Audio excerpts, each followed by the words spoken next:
আসসালামু আলাইকুম। তো আপনারা দেখতেছেন ঢাকা স্টক এক্সচেঞ্জের ওয়েবসাইট। তো বাংলাদেশের শেয়ার বাজার নিয়ে আলোচনা করলে সবারই একটাই দুঃখ যে ভাই শেয়ার বাজার তো নিম্নমুখী, আমাদের টাকা পয়সা সব জিরো হয়ে যাচ্ছে, এখন হবেটা কি? তো আসলে দেখেন, আপনি যদি শেয়ার বাজারে জেনে শুনে বুঝে বিনিয়োগ করতে পারেন আপনি কিন্তু লাভবান হবেন। তো আপনাদের জন্যই আমাদের প্রশিক্ষণ রিলেটেড প্রবাসীদের বিনিয়োগ এবং মাস্টার ক্লাস, বিশেষত যারা মধ্যপ্রাচ্যের প্রবাসী আছেন ইনাদের জন্য আমাদের আজকে রাত ৯টা একটা ফ্রি ক্লাস আছে, আপনি চাইলে এটাতে অংশগ্রহণ করতে পারেন। এখন আজকের এই ভিডিওতে আমরা আপনাদেরকে কিছু শেয়ারের নাম বলে দিতে পারি যে আপনি এগুলাতে বিনিয়োগ করবেন, এর বাইরে কিন্তু না। আপনার এই কাজটা অনেকটা সহজ করে দিয়েছে নতুন যে আমাদের মার্জিন রুলটা করা হয়েছে। এই মার্জিন রুল আমাদের অনেক কাজ কিন্তু সহজ করে দিয়েছে। আপনি যতই আন্দোলন সংগ্রাম তারা যাই কিছু করুক, মার্জিন রুলটা আসার অনেক কিছু কিন্তু সহজ হয়ে গেছে। এখন আমরা এখানে আপনাদেরকে টপ 30টা শেয়ারের নাম বলে দিব, আপনি এগুলাতে বিনিয়োগ করবেন এবং কোনটাতে কখন করবেন সেই রিলেটেড আজকের এই আলোচনা। তো দেখেন, আমাদের যে মার্জিন রুলের পরে আপনার ব্রোকারেজ হাউস থেকে আপনাকে অবশ্যই কোন কোন শেয়ারে মার্জিন পাওয়া যায়, মানে হচ্ছে এইগুলা শেয়ারের উপর তারা লোন দেয়। তো দেখেন, এইখানে তারাই আপনাকে যাচাই বাছাই করে দিয়েছে কিছু ভালো ফান্ডামেন্টাল ঠিক আছে এরকম কোম্পানি। মোটামুটি এখানে যদি আমরা বলি প্রায় 129টার মতো কোম্পানি আছে যেগুলাতে তারা মার্জিন দিচ্ছে, লোন দিচ্ছে, মানে এই কোম্পানিগুলার কিছুটা হইলেও বেসিকটা ঠিক আছে। এখন আপনি এতগুলা তো বিনিয়োগ তো আর করবেন না, বিনিয়োগ আপনার জন্য আমরা কমিয়ে নিয়ে এসেছি, অনেক কম করে নিয়ে এসেছি। তো দেখেন, প্রথমেই হচ্ছে ব্যাংকিং সেক্টরে। তো এগুলোতে যাওয়ার আগে আপনার একটা জিনিস মনে রাখতে হবে, কিছু ওয়েবসাইট আছে যেখানে আপনি আগে প্রাথমিক ধারণাটা নেবেন যে বাংলাদেশের শেয়ার বাজারের অবস্থাটা কি। মানে বিনিয়োগ করার আগে আপনি চিন্তা করবেন শেয়ার বাজার কি নিম্নমুখী না ঊর্ধ্বমুখী। এখন দেখেন যে এটা আমাদের শেয়ার বাজারের চিত্র। তো এখানে মোটামুটি দেখাচ্ছে যে আমাদের শেয়ার বাজারটা কিন্তু এখনো যদি আমরা বলি উপরের দিকে উঠতে চাচ্ছে, কিন্তু ঊর্ধ্বমুখী না নিম্নমুখী। এই নিম্নমুখী প্রবণতায় আপনার বিনিয়োগের কিন্তু ভালো জায়গা। এর মধ্যে আমরা যদি এখানে ম্যাকডিটা দেখি, এটাও আমাদেরকে ইন্ডিকেট দিচ্ছে যে বাজারটা উপরের দিকে উঠবে, তার মানে এখনো উপযুক্ত কিন্তু সময়। এরকম ভাবে আপনি যাচাই করতে পারেন। আর যে শেয়ারগুলো আছে আগে শেয়ারগুলোর নাম জানি, নাম জানার পরে এখানে কয়েকটা আমরা দেখিয়ে দিব যে কখন আপনি কোন অবস্থাটাতে থাকলে শেয়ারটা কিনবেন। তো চলেন আগে আমরা আমাদের নিজস্ব যেই জিনিসগুলো আমরা শেয়ারগুলো এনেছি সেগুলো আপনাদেরকে দেখানোর চেষ্টা করি। তো বন্ধুরা, এখানে আমরা প্রথমে আপনাদেরকে ফুয়েল সেক্টরের জন্য যেই কয়েকটা শেয়ার বলবো সেটা হচ্ছে যে আমাদের পদ্মা অয়েল। এখন এখানে চারটা কি মূলত কথা হচ্ছে যে এটাকে পি রেশিও বলে, মানে এদের 1 টাকা ইনকাম করার জন্য 4 টাকার দরকার পড়ে। মানে তার মানে কোম্পানিটা ভালো, সরকারি কোম্পানি। যমুনা অয়েলে অন অ্যাভারেজে তাদের 6 টাকা লাগে, আর মেঘনা পেট্রোলিয়ামে তাদের 8 টাকা লাগে। তো সেই হিসাবে যদি আমরা দেখি এই তিনটা সরকারি কোম্পানিতে আপনি বিনিয়োগ করতে পারেন। আর যদি আপনি একান্তই চান সবচেয়ে বেস্ট হচ্ছে আপনি পদ্মা অয়েলে বিনিয়োগ করতে পারেন। এরপর আরেকটা হচ্ছে ইউপিজিএল। তো ইউপিজিডিসিএল, তো এটার জন্য 5 টাকা লাগে, তাইলে এই চারটাতেও যদি চান আপনি বিনিয়োগ করতে পারেন। আর না হলে এদের এখান থেকে আপনি যে কোনো কি করতে পারেন, একটা সিলেক্ট করে নেবেন। তাহলে এখান থেকে আপনি কয়টা সিলেক্ট করলেন, আমি আপনাদের সাজেস্ট করতে পারি পদ্মাটা নিবেন আর ইউপিজিডিসিএল নিবেন। আর যদি চান আপনি টোটালটাই নিতে পারেন, কোনো সমস্যা নেই। এখন এই সেক্টরের মধ্যে যে জিনিসটা আসে, এখানে আমাদের হ্যান্ড নোটে সম্ভবত আমরা ইনক্লুড করেছি, এখনো নাই এখানে। জাস্ট দেখার যদি চেষ্টা করি আমরা ফুয়েল সেক্টরে, আসলে ফুয়েল সেক্টরের মধ্যে এদের ডিভিডেন্ডটা ভালো পাওয়া যায় মোটামুটি। তো এইটা আপনার কিন্তু একটা সুবিধা আছে, তো আপনি যদি ডিভিডেন্ড লাভার হন আপনার জন্য এটা ঠিক আছে। তো এখানে আমাদের আরো কিছু শেয়ার ছিল, এই যে পদ্মা অয়েল, যমুনা অয়েল, ম্যাগনা পেট্রোলিয়াম আর ইউপিজিডিএল এর পরে বাকি যেই কয়েকটা আছে এগুলা আপনার ট্রেডিং এর জন্য, এগুলা বিনিয়োগের জন্য কিন্তু না। তাহলে ওই চারটার মধ্যে আমরা সীমাবদ্ধ থাকি, আমাদের জন্য ভালো হবে। তাইলে এটা হয়ে গেল। এরপরে যদি আপনি ফুডের ক্ষেত্রে যান, এটার ক্ষেত্রে আপনার জন্য যে ব্রিটিশ টাবাকোটা আছে এটা 14 টাকা লাগতেছে, আর হচ্ছে বীজ হ্যাচারি, এই দুটার মধ্যে আপনি বিনিয়োগ করতে পারেন, এর বাইরে যাওয়ার আপনার দরকার নাই। ফার্মা সেক্টরে দেখেন পি রেশিও মোটামুটি আমরা যদি দেখি যে 7 থেকে 15-র মধ্যে পড়তেছে। তো এই হিসাবে আপনার জন্য একদম সিকিউর হচ্ছে স্কোয়ার ফার্মা, এরপর ইবনিসিন আর রেনেটা, এই তিনটাতে আপনি বিনিয়োগ করতে পারেন। আর একটাতে করতে চাইলে শুধু স্কোয়ার ফার্মাতে করেন, অন্যগুলাতে আপনার দরকার নাই। টেলিকম সেক্টরে বাংলাদেশে তিনটাই কোম্পানি আছে, তবে এখান থেকে সবচেয়ে বেস্ট হচ্ছে জিপিটা আর রবিটার মধ্যে আসলে এখনো আপনার ওইরকম লাভটা কম, আপনি রবি বাদ দিতে পারেন, জিপি করতে পারেন। আর সরকারে যেটা আছে বিএসসি সিএল, এইটাতে আপনি করতে পারেন। জুতা সেক্টরে নর্মালি আসলে বাটাতে অনেক দাম, তো বাটার লাভ নাই। অ্যাপেক্স ফুটওয়্যার আছে, এটাতে আপনি বিনিয়োগ করতে পারেন। এখন চলে আসি ব্যাংকিং সেক্টরে। মোটামুটি পি রেশিও হচ্ছে 8 থেকে 17 নম্বরে। তো এখান থেকে আমরা আমাদের হ্যান্ড নোটটা ব্যবহার করি, এখানে আমরা একটু ভালো করে আপনাদেরকে বুঝিয়ে দিয়েছি যে ব্যাংকিং সেক্টরে আপনি যে কাজটা করতে পারেন। এখানে মোটামুটি এখানে একটু দেখার চেষ্টা করেন। এখানে মূলত আমরা যে কাজটা করেছি, যে ব্যাংক, ভালো ব্যাংকগুলো আপনাদের সামনে নিয়ে এসেছি। এক নম্বর হচ্ছে City Bank, prime bank, Pubali Bank, Uttara Bank, EBL, trust, MTB, Jamuna, Shahjalal, BRAC. এই 10টা ব্যাংকের মধ্যে আপনি যেটা করতে পারেন, এগুলার মধ্যে যে জিনিসগুলো আছে এগুলো হচ্ছে এটা আর্নিং রেশিও। তো প্রথমে আমরা যদি বলি সেক্টরের পি হচ্ছে 10, তো সেই তুলনায় সিটি ব্যাংক দেখেন 4 টাকা 1 টাকা ইনকাম করে দেয়। প্রাইম দিচ্ছে, পূবালী দিচ্ছে, উত্তরা দিচ্ছে, ইবিএল এর 4.5 টাকা লাগতেছে, ট্রাস্টের 4.5 টাকা লাগতেছে, এমটিবি 4, যমুনা ব্যাংকে 5, শাহজালালে 8, ব্রাকে 8। তো এর মানে হচ্ছে যে আসলে কোন কোম্পানিটার শেয়ারটা বর্তমানে কম দামে বিক্রি হচ্ছে। তো আমরা বলতে পারি সিটি, প্রাইম, তো এগুলা। তো আপনি এই 10টাকে রাখবেন, রেখে আপনি আরও একটা যেটা করতে পারেন, আপনি প্রতি মাসে 10,000 টাকা 10টাতে আপনি বিনিয়োগ করেন, এটা আপনার জন্য সিকিউর। তাহলে ব্যাংকিং সেক্টরে এই 10টাতে আপনি বিনিয়োগটা করতে পারেন।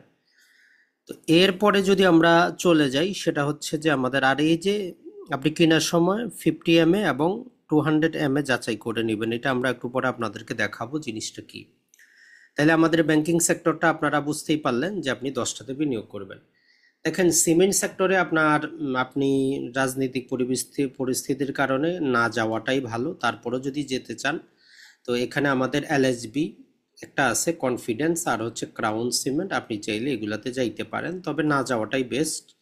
রিয়েল এস্টেটের ক্ষেত্রে বাংলাদেশে যতক্ষণ পর্যন্ত নতুন বাজেট না আসতেছে অতটা ইনকাম কিছুই তেমন নাই, তারপরে আপনি ইএইচএলটা নিতে পারেন। ইঞ্জিনিয়ারিং সেক্টরে আপনার, আমরা বলতে পারি যে এই 3টা হচ্ছে আপনার জন্য blue share, Walton, BSRM steel, BSRM limited, এই 3টাতে আপনি বিনিয়োগ করতে পারেন। মোটামুটি এইখানে আমরা 30টার মতো শেয়ার এনেছি, আপনি এগুলো যে কোনো একটাতে নিতে পারেন, কোনো সমস্যা নাই। আর যদি আমরা ওই যে মার্জিনেবলটাতে দেখাই, এখন অনেকেরই আরও অনেক শেয়ার কেনার ইচ্ছা, তো সেক্ষেত্রেও দেখেন এই মার্জিনগুলাই আপনারে অনেক কিছু শিখিয়ে দেয় যে কোন শেয়ার আপনি কিনবেন। আমরা একটু দেখিয়ে দিচ্ছি তারপরও, যাতে আপনাদের সুবিধা হয়।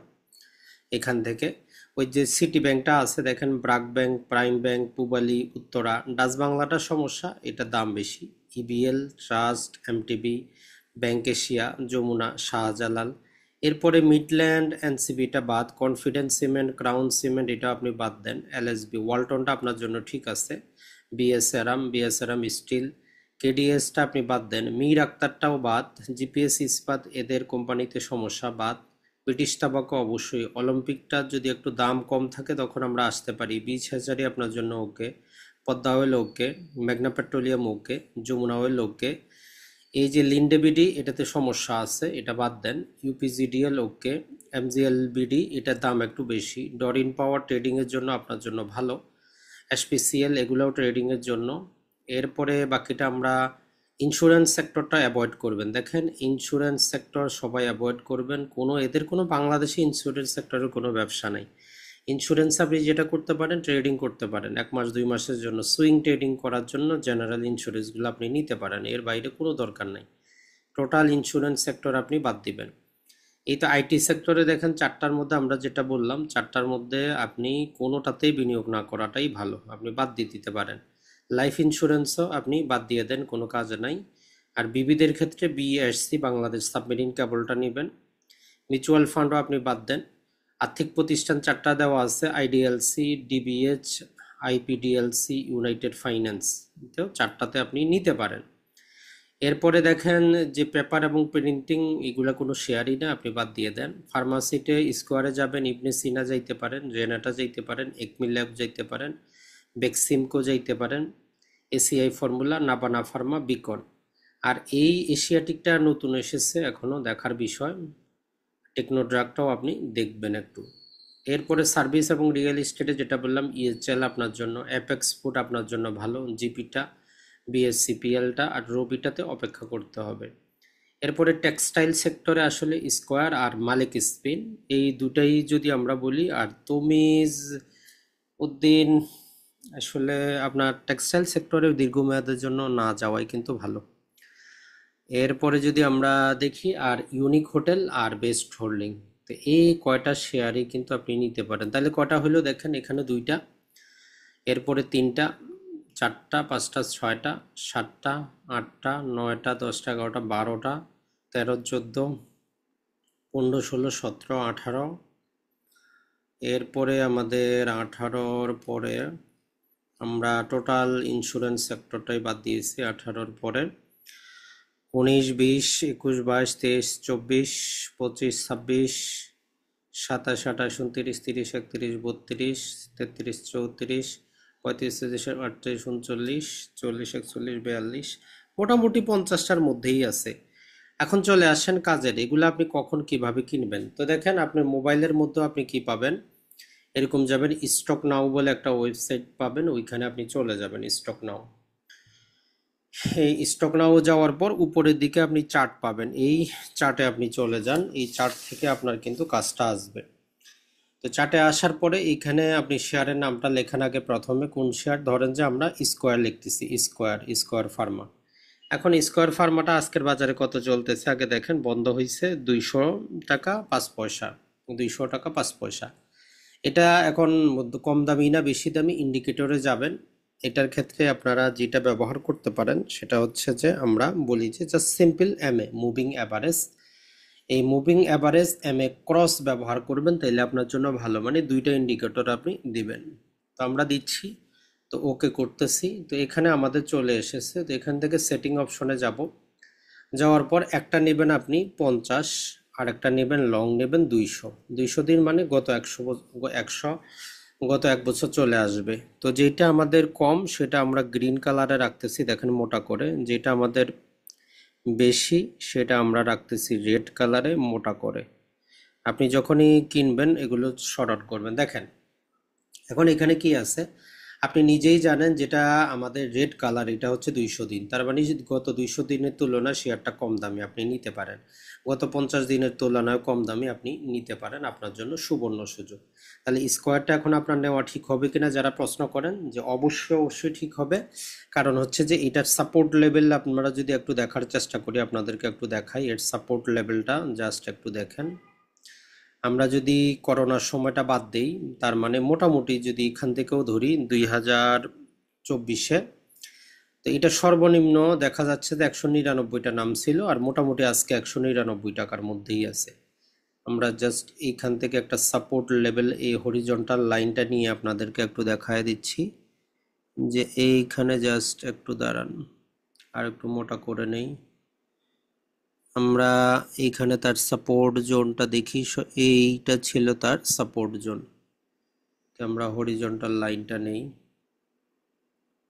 হরিজন্টাল লাইন, এই তো। এখন দেখেন এই যে শেয়ারটা যে কাজটা হয়েছে, যে সে হরিজন্টাল লাইনেরও নিচে আছে, তো এখানে আমাদের আরেকটু অ্যাডজাস্ট করতে হবে। জাস্ট একটু চেক করি, দেখেন এই হরিজন্টাল লাইনটা আমাদের এইটার মধ্যে পড়বে, যে দামে বন্ধ হয়েছিল। তো এখন যদি আমরা যাই তার সাপোর্ট লাইন দেখি, মোটামুটি দেখেন যে স্কোয়ারটা তার সাপোর্ট লাইন ভেঙে কিন্তু ফেলছে। তো এখন এটার এর নিচেও আরো যাইতে পারে, যাইলে কতটুকু যাবে, যাইলে এই পর্যন্ত যাইতে পারে। তো এখানে আমরা আরেকটা হরিজন্টাল লাইন নেই, হরিজন্টাল লাইন। এখানে আমরা এই যে একদম বন্ধ হয়েছে কোথায়, এইখানে, এই পর্যন্ত।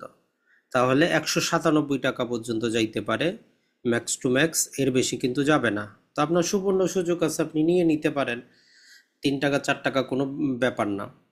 এরপরে আমরা যেটা করব সেটা হচ্ছে যে আপনি যদি ধরেন যে এখন জিপিটা নেবেন কিনা, তো জিপিতে আপনি যান এভাবে, যাওয়ার পর জিপির চার্টটাও চলে আসতেছে, দেখেন রেডটা আছে আমাদের কততে, 306 টাকা, গ্রিনটা আছে 288 টাকা। জিপি আমাদের চলতেছে কত, দেখেন জিপি আমাদের বন্ধ হয়েছে 273 টাকা। তার মানে এটাও আপনার জন্য সুবর্ণ সুযোগ, আপনি নিতে পারেন। তাহলে ইন্ডিকেটর কি ব্যবহার করবেন যদি এত কিছু না বুঝেন, আমরা জাস্ট আপনাদেরকে সিম্পল বলে দিচ্ছি, আপনি কিছু না বুঝলেও দুইটা ইন্ডিকেটর ব্যবহার করবেন। ইন্ডিকেটরে যাবেন, এমএ লিখবেন, এ মুভিং অ্যাভারেজ, তো এটা লিখার পরে আপনি এখানে যে কাজটা করবেন, আপনার এখানে মুভিং অ্যাভারেজ কিন্তু বাই ডিফল্ট কত থাকবে, 14, মানে গত 14 দিনের। তো আমরা এখানে সেটিংয়ে যাব, এই 14 যেটা আছে ইনপুট, 9 যেটা আছে এটাকে আমরা 50 দিব। এটা হচ্ছে স্বল্প মেয়াদি যাচাই করার জন্য। এখন দেখেন যে এটা আমাদের জিপিটা এই স্বল্প মেয়াদি থেকে অনেক নিচে। আর আমরা যেহেতু দীর্ঘমেয়াদী ইনভেস্টর হইতে চাই, তো ইন্ডিকেটর আবার যাব, মুভিং অ্যাভারেজ আমরা আবার লিখব। মুভিং অ্যাভারেজ নেওয়ার পরে এটাকে আমরা 200 দিন করে দিব দীর্ঘমেয়াদের জন্য। তাহলে আমরা বুঝতে পারবো যে একটা শেয়ার গত 1 বছরের তুলনায় আমি কম দামে কিনতেছি না বেশি দামে। তো এটাটাও দেখেন মোটামুটি আমরা এটা দেখা যায় 306 টাকা। আর আপনারা যদি চার্ট যদি কেউ নাও বুঝেন, তাহলে আপনাদের জন্য সহজ উপায় হচ্ছে আপনি এই স্টক নাওতে যান, যাওয়ার পরে এইখানে যে টপ আছে টপ লিখেন, টপ লিখার পরে এখানে শেয়ারটার নাম দেন, যে জিপি আমরা দিলাম, দেওয়ার পরে আমরা ওকে করলাম। এইখানে আপনি দেখবেন যে 52 সপ্তাহ 347 টাকা 9 পয়সা ছিল সর্বোচ্চ, আর 263 টাকা সর্বনিম্ন নামছে। এই দুইটার অ্যাভারেজ আপনি করবেন, এই দুইটার অ্যাভারেজ যত থাকবে অ্যাভারেজের চাইতে কম দামে কিনবেন। তাহলে এখানেও দেখেন আমরা একটা সাপোর্ট জোন কিন্তু আপনি এখানেও পাচ্ছেন, দেখেন এই ছোট চার্টের মধ্যেও এই যে এই সাপোর্ট জোন, এইগুলারে বলে যে সাপোর্ট জোন। তো এইখানে 273 টাকা একটা সাপোর্ট পাইছে, এটা যদি ভেঙে আরো নিচে যদি আরো যাইতে যদি চায়, সে এই সাপোর্ট জোনে একবার যাবে নিচের দিকে 250-এ, এরপরে যাইতে চাইলে 224-এ যাবে, তবে আর কমে যাবে না। তো এইভাবে আপনারা প্রতিটা শেয়ারকে, যেমন ধরেন যে আপনি ব্র্যাক ব্যাংক সবার পছন্দ, কিন্তু ব্র্যাক ব্যাংক আমরা কেন নিষেধ করতেছি দেখেন। ব্র্যাক ব্যাংক আপনি যদি কিনতে যান, এটা অনেক উঁচু দামে বিক্রি হচ্ছে, তো কি দরকার আপনার এত দামে শেয়ারটা কেনার। এটা ছাড়া অনেকেই মেরিকো কিনতে চান, তো দেখেন মেরিকো কি অবস্থা আপনাকে। তো মেরিকোটাও অনেক দাম বেশি, কি দরকার আমাদের কেনার, কোনো দরকার নাই। এরপরে আপনি যদি যান, কোন ব্যাংক বলবো, আপনার যেটা পছন্দ, ইসলামিক ব্যাংক যদি আপনি যান, ইসলামিক ব্যাংক তো অনেকেরই পছন্দ, তো ইসলামিক ব্যাংকে গেলাম। এখন ইসলামিক ব্যাংক দেখেন কমে বিক্রি হচ্ছে, কিন্তু সমস্যা হচ্ছে এদের আগামী 2 বছরও লাভ দেখাইতে পারবে না। তো এই জন্য এটা আরো কমবে, কতটুকু কমবে দেখেন, এর সাপোর্ট লাইনে যদি চলে আসি আমরা, মোটামুটি 32 টাকা, 32 টাকা আসলে মন চাইলে নিয়ে রাখতে পারেন। তো এইভাবে আপনাদেরকে কিন্তু শেয়ারগুলো যাচাই করতে হবে। তো প্রবাসীদের বিনিয়োগ রিলেটেড কোর্সটাতে আশা করি অংশগ্রহণ করবেন। আর আমাদের যেটা হয়েছে যে আমাদের যে কোর্সটা অলরেডি হয়েছে 6টা ক্লাসের, যদি আপনারা নিতে চান সেটাও কিন্তু নিতে পারবেন। ভালো থাকবেন, সুস্থ থাকবেন। আর আমাদের যোগাযোগ করার নাম্বার বারবার চাবেন না, কারণ হচ্ছে যে ভাই নাম্বারটা এই ছবির মধ্যেও দেওয়া আছে, দেখেন 013189711982। আসসালামু আলাইকুম, সবাইকে অসংখ্য ধন্যবাদ, দেখা হবে আজকে বিকালে।